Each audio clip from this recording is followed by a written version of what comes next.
Goeiedag liefde, ek vertrou dit gaan goed met jou vandag. Van my en die hele beleefspan, dis regtig vir ons spesiaal om hierdie tyd saam met jou te kan hê. Tyd in God se woord is vir ons regtig kosbaar. Kan ek jou iets vra, iets baie eerlik?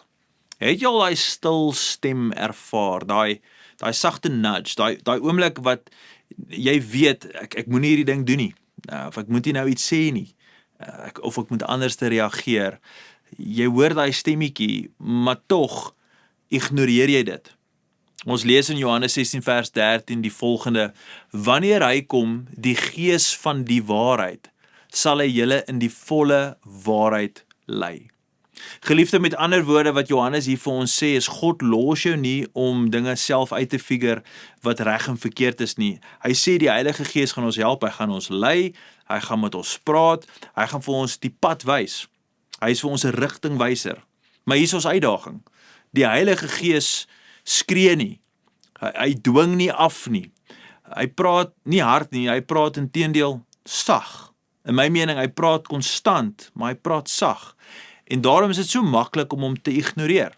As ek dit kan prakties maak, jy is dalk in 'n gesprek en jy voel, jy moenie hierdie ding sê nie, maar jy sê dit tog, jy skraal op jou foon, en iets binne in jou sê, sit jou foon neer, moenie verder kyk nie, gaan doen iets anderste, maar dan kom 'n klikkie op, dit lyk interessant. Jy doen dit nog steeds. Jy weet jy moet iemand vergewe, maar jy stel dit uit en jy stel dit uit, jy sien daai persoon, dan draai jy om en jy gaan in 'n ander rigting en jy weet wat jy doen is verkeerd, want jy het gehoor, maar jy kies om nie te luister nie. So ek jou nog iets kan vra. Waar in jou lewe is daar 'n stem of die stem van God wat jy lank terug al beginne ignoreer het? Jy maak of jy dit nie meer hoor nie. So geliefde, dis nie groot dramatiese dinge nie, dis baie keer daai klein oomblikke, daai innerlike waarskuwings, daai sagte leiding wat ons kry, maar hier is ons gevaar. Hoe meer ons daai stem wat konstant en saggies met ons praat, hoe meer ons dit ignoreer, hoe stiller raak dit vir ons, hoe moeiliker hoor ons dit, hoe moeiliker onderskei ons dit. Dis nie omdat God ophou praat nie, maar omdat ons harte minder sensitief raak. En dit is hoe selektiewe hoor begin.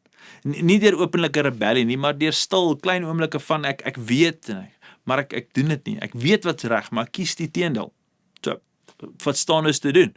Hier is die goeie nuus. Jy kan vandag weer begin luister. Jy kan vandag daai keuse maak. Dan gaan dit gaan oor sensitief word vir die Heilige Gees se stem. Wanneer jy daai stem hoor, daai nudge, daai leiding, al wat jy moet doen is, jy moet reageer daarop. Jy moet hoor, jy moet luister, jy moet daarop reageer. Al voel dit klein, soms ongemaklik, gewoonlik ongemaklik as jy iets doen wat jy nie moet doen en jy hoor daai stem. Dit is nie lekker om dit te hoor nie, maar dit is goed vir jou. Want dis hoe verhouding met God groei. Nie net deur te hoor nie, maar deur te reageer. Jy moet hoor, jy moet luister en jy moet doen. So as jy kan vandag uitdaag met hierdie ding, nee, die volgende keer, wanneer jy daai stil stem hoor, moet dit nie ignoreer nie. Doen iets daarmee. Ek wil jou regtig uitdaag, kyk hoe dit jou verhouding met God beginne verander, né? Ek kyk wat beginne verander van binne af buitentoe. Ek hoop vandag se oordeenking moedig jou aan. Ek hoop dit challenge jou ook in jou hart en los vir ons 'n kommentaar, laat weet vir ons wat jy voel, wat jy dink, hoe ervaar jy God se stem? Wat is die ritmes wat jy al agtergekom het? Hoe beleef jy die Here?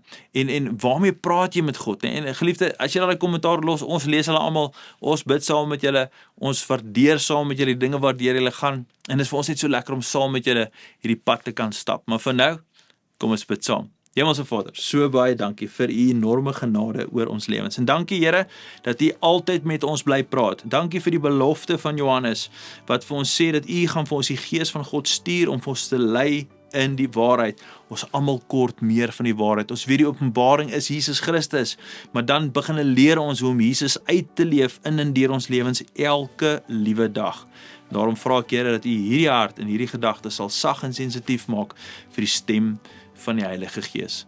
Ek loof u daarvoor, ek eer u daarvoor, en ons sê dit als in die kosbare, mooi naam van Jesus Christus. Amen en amen. Geliefde, ek sien julle môre. Gaan in vrede. Totsiens.